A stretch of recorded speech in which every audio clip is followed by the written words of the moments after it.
Hello दोस्तों, कहानियों का दौर चैनल में आपका स्वागत है। आज की कहानी है रूठते रिश्ते। तो चलिए कहानी शुरू करते हैं। रोहन की आंखें सूजी हुई थी। वह लगातार मानो रात भर से परेशान था। जया जी ने रोहन को ढांढस देते हुए कहा, बेटे सब ठीक हो जाएगा। सोनिया का ऑपरेशन ठीक हो जाएगा। तुम अब थोड़ी देर के लिए सो जाओ। अब मैं आ गई हूँ। मैं डॉक्टर से मिल लूँगी। देखना सब ठीक हो जाएगा। अस्पताल में जया जी की इन सकारात्मक बातों को सुनकर रोहन को तसल्ली सी मिल रही थी। वह अकेले बहुत घबरा गया था, पर जया जी की हौसले वाली बातों ने उसके अंधेरे मन में आशा के कई दीपक मानो जला दिए। इस समय वह जया जी के दिल की हालत को समझने की कोशिश कर रहा था, जो अपनी प्यारी इकलौती बिटिया सोनिया के हर फैसले का सम्मान करती आई, जो उनकी शादी का ही फैसला था।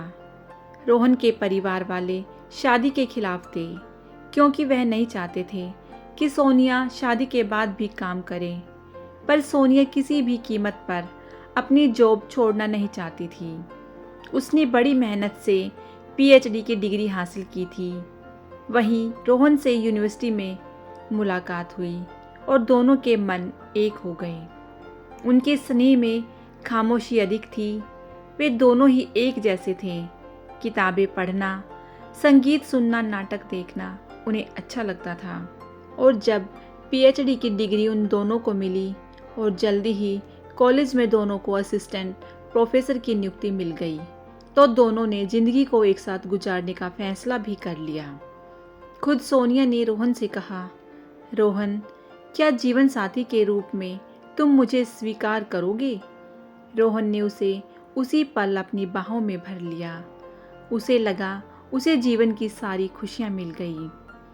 तभी सोनिया ने रोहन से पूछा, रोहन, तुमने अपने परिवार के बारे में कुछ नहीं बताया। प्लीज़ बताओ ना मुझे। मुझे तो बड़ा परिवार बहुत पसंद है, जिसमें सब हों, भाई बहन, माँ पिता, क्योंकि मेरे घर में तो मेरी मम्मी के सिवा और कोई नहीं है, जो घर में कम काम में ज़्यादा रहती हैं। वह बैंक में मैनेजर हैं, बहुत जिम्मेदारी से काम करती हैं। यही नहीं, घर में मेरा भी पूरा ध्यान रखती हैं। बहुत लाडली बेटी हूँ उनकी, क्योंकि पिताजी की मृत्यु के बाद उन्होंने मुझे कैसे संभाला ये मैं ही जानती हूँ। पिताजी आर्मी में थे।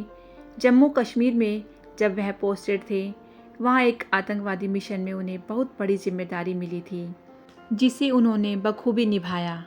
पर अपनी इस जिम्मेदारी को निभाते हुए उनको वीरगति प्राप्त हुई। उस दिन माँ एक क्षण के लिए कमज़ोर पड़ गई थी, पर अगले ही पल मुझे देखकर, मैं उस समय कुल 8 वर्ष की थी, और मेरी माँ ने हार नहीं मानी।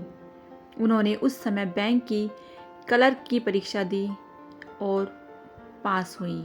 तभी से उन्होंने यह प्रण भी ले लिया था कि लड़कियों के लिए आर्थिक निर्भरता बहुत ज़रूरी है। आज जो मैंने उच्च शिक्षा हासिल की है, वह सब माँ के कारण। रोहन बड़े गौर से सुन रहा था। उसके मन में जया जी के लिए बहुत सम्मान बढ़ गया, पर दूसरे ही क्षण उसे लगा कि वह अपने घर के बारे में क्या बताए, जहाँ उसकी माँ को घर की औरतों का बाहर काम करना अच्छा नहीं लगता था। उसके पिता यूँ तो गांव के पंच थे, पर उनके भी ख्याल रूढ़िवादी ही थे। यूँ तो उनकी पुश्तैनी ज़मीन जायदाद बहुत ज़्यादा थी, जिसके लिए उन्होंने 2 मुंशी भी रखे हुए थे, जो रुपए पैसे का हिसाब किताब रखते थे। उसकी दोनों बहनों की शादी 12वीं करते ही रईस खानदानों में हो गई थी। पर्दा प्रथा गांव में अभी भी थी। ऐसे में सोनिया को अपने घर के बारे में वह कैसे बताए? इसी धर्म संकट में उसके चेहरे के हाव भाव को सोनिया ने मानो पढ़ भी लिया। सोनिया ने धीरे से रोहन से कहा, रोहन, बेहिचक कहो अपने बारे में। मैंने तुमसे प्यार किया है। प्यार में कोई दुराव छिपाव नहीं होता। बताओ ना अपने परिवार के बारे में। तब रोहन ने अपने परिवार के बारे में सारी सच्चाई बता दी कि कैसे उसका परिवार अभी भी दक्यानूसी विचारों के ढर्रे में ही चल रहा है। पर सोनिया ने इस बात को बड़ी सरलता से लिया और कहा, गांव के लोगों को वक्त लगेगा रोहन। एक बार मुझे ज़रूर वहाँ ले चलो। शायद उनकी सोच कुछ बदले। कुछ समय बाद ही राजस्थान के फुलेरा गांव में रोहन और सोनिया पहुँचे, जहाँ रोहन की माँ ने उन दोनों का बहुत भव्य स्वागत किया।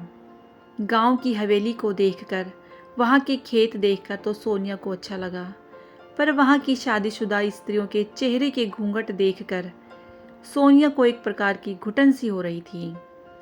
शाम के समय जब रोहन ने माँ से कहा कि वह सोनिया से शादी करना चाहता है, तो उसकी माँ राजवती ने साफ मना कर दिया। रोहन, तुझे पढ़ाई करने के लिए भेजा था, शादी का फैसला तेरे पिता करेंगे। अरे, जयपुर के तहसीलदार जी की बिटिया को तेरे लिए देख कर आए हैं। उनकी ज़मीन जायदाद हमसे भी ज़्यादा है। फिर ये शहर की मैम नारे। रोहन को ये बात सुनकर अचरज कम ही हुआ, क्योंकि वह जानता था कि कोई भी सोनिया को इस घर की बहू का दर्जा देने से रहा। इसलिए उसी शाम को उसने अपने पिता से कह दिया, मुझे आपकी ज़मीन जायदाद से लेना देना नहीं। मैं शादी करूँगा तो सिर्फ सोनिया से, क्योंकि मैंने उससे प्यार किया है। वह भी मुझसे बहुत प्यार करती है। मुझे माफ़ करना, मैं आपके उस फैसले को अपने ऊपर थोप नहीं सकता। कृपया आप जयपुर में जो रिश्ता देख कर आए हैं उन्हें मना कर देना। रोहन की इन बातों का असर ये हुआ कि उसी दिन उसी समय उसे ज़मीन जायदाद से बेदखल कर दिया गया। उसी शाम को रोहन और सोनिया दिल्ली की ओर रवाना हुए और कुछ समय बाद ही जया जी की मौजूदगी में दोनों की कोर्ट मैरिज संपन्न हो गई। जया जी ने दोनों को आशीर्वाद दिया और घर गृहस्थी के लिए ढेर सारी शुभकामनाएं भी दी। समय का पखेरु उड़ता जा रहा था। शादी के 2 वर्ष कैसे बीते पता ही नहीं चला। तब जया जी ने सोनिया को एक दिन फ़ोन पर टटोलते हुए पूछा, बेटे, अब तो एक नन्हा मुन्ना तुम्हारी गोद में खेलना चाहिए। माँ की बात सुनकर सोनिया ने शर्माते हुए कहा, माँ, 7 महीने हो गए हैं, बस कुछ दिन और इंतज़ार करो। क्या? अच्छा जी, तभी एक बार भी मिलने नहीं आए तब से? अरे नहीं माँ, सोनिया ने प्यार से कहा, अभी डॉक्टर ने कहा है कि मुझे थोड़ा बीपी का ध्यान रखना है, इसलिए कॉलेज से छुट्टियां ले रखी हैं। वैसे भी तुम भी तो बैंक में इतनी बिजी रहती हो, इसलिए। अच्छा ठीक है, सुन, मैं आऊँगी इस संडे, बता तेरे लिए क्या लाऊं? कुछ अच्छा सा। जया जी ने कहा, माँ, कुछ फ्राई भिंडी, कुछ आम का अचार ले आना। जया जी बेसब्री से संडे का इंतज़ार कर रही थी कि तभी शनिवार को फ़ोन की घंटी बजी और रोहन का फ़ोन आया कि सोनिया का बीपी बहुत बढ़ गया था। उसे पास के प्राइवेट हॉस्पिटल में दाखिल करवाया है। शायद ऑपरेशन हो। मुझे कुछ समझ नहीं आ रहा मम्मी जी। जया जी ने संभलते हुए कहा, बेटे, घबराने की ज़रूरत नहीं है, सब ठीक हो जाएगा। मैं आ रही हूँ बस। रास्ते भर में ना जाने कैसे कैसे ख्याल आ रहे थे। जया जी खुद को ही ढांढस दे रही थी कि हे ईश्वर, सोनिया को ठीक रखना, उसकी कोख में एक ज़िंदगी पल रही है, दोनों को ठीक रखना। मैं सोचने लगी कि ये कैसी परीक्षा की घड़ी है। रोहन कैसे दिल को संभाल रहा होगा। ये ऑपरेशन क्यों हो रहा है इतनी जल्दी, सब ठीक हो। इन्हीं ख्यालों के भंवर में झूलते झूलते वह अस्पताल पहुंची तो देखा रोहन की आंखें और चेहरे पर ढेर सारी चिंता की लकीरें उभड़ी हुई थी।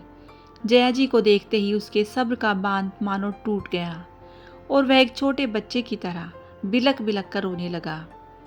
जया जी ने खुद को कठोर किया और अपनी भावनाओं को काबू करके कहा, बेटे, सब ठीक होगा, देखना सोनिया ठीक हो जाएगी, सब कुछ ठीक होगा, हौसला रखो। पर जया जी के मन में तूफान सा आया हुआ था। वह मन ही मन अदृश्य ईश्वर से मानो बातें कर रही थी। हे ईश्वर, ये कैसी माया है, ये कैसी परीक्षा की घड़ी है। अब मैं इस समय अपनी बेटी को इस हालत में कैसे देखूं? उसे जल्दी से ठीक कर दे प्रभु। लगभग 1 घंटे बाद दरवाज़ा खुला और बच्चे की रोने की आवाज़ आ रही थी। नर्स ने इशारे से रोहन को बुलाया। रोहन जया जी के साथ साथ धड़कते दिल से बोझिल कदमों से आगे बढ़ रहा था। तभी सोनिया के पास खड़ी लेडी डॉक्टर ने कहा, कोई डरने की बात नहीं है, सिजेरियन ऑपरेशन में ज़्यादा टाइम लग गया क्योंकि बीपी के बढ़ने की वजह से माँ और बच्चे दोनों को खतरा था, इसलिए पर अब बच्चे को 1 महीने के लिए नर्सरी में रखना पड़ेगा और सोनिया को भी बच्चे के साथ यहीं रहना होगा। अब खतरा टल गया है, दोनों ठीक हैं। सोनिया अभी अनकॉन्शियस है, आधे घंटे में ही आप सबसे बातें करने लग जाएगी। रोहन की और जया जी की मानो जान में जान आई, दोनों की आंखें खुशी के आंसुओं से छलक रही थी। वह कुछ कहते कि नर्स ने कहा, आपको छोटी गुड़िया नहीं देखनी, आइए इधर आइए। और वहाँ साथ में जो नर्सरी थी वहाँ गए, जहाँ एक छोटी सी सुंदर सी प्यारी सी कोमल सी बच्ची आंखें मूंद कर मानो सोई थी। नर्स ने कहा, इसे दूध पिलाकर सुलाया है, अभी इसका वजन कम है, डरने की बात नहीं है, 1 महीने में बढ़ जाएगा। उसे देखते ही जया जी को मानो सोनिया का बचपन भी याद आ गया। तभी फ़ोन पर घंटी बजी। रोहन ने देखा उसकी माँ का फ़ोन है। रोहन, सब ठीक है बेटा, सोनिया कैसी है, पर माँ आपको कैसे मालूम हुआ? रोहन ने अनमने स्वर में कहा, मुझे आज सुबह जया जी का फ़ोन आया था। ओह माँ, सोनिया ठीक है और माँ हमारी बेटी हुई है, उसकी शक्ल बिल्कुल तुमसे मिलती है।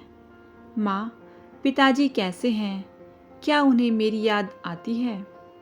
बेटे, अभी 1 घंटे में हम पहुंच रहे हैं अस्पताल, तब कर लेना अपने पिताजी से बातें। बेटे, ज़रूरी नहीं कि जो परिस्थिति कल थी वह आज भी हो, काफ़ी बदल गए हैं। वो बहुत याद करते हैं, वो तो मन ही मन तुमसे माफ़ी भी मांगते हैं, शायद उस दिन जो भी हुआ वह ठीक नहीं हुआ था।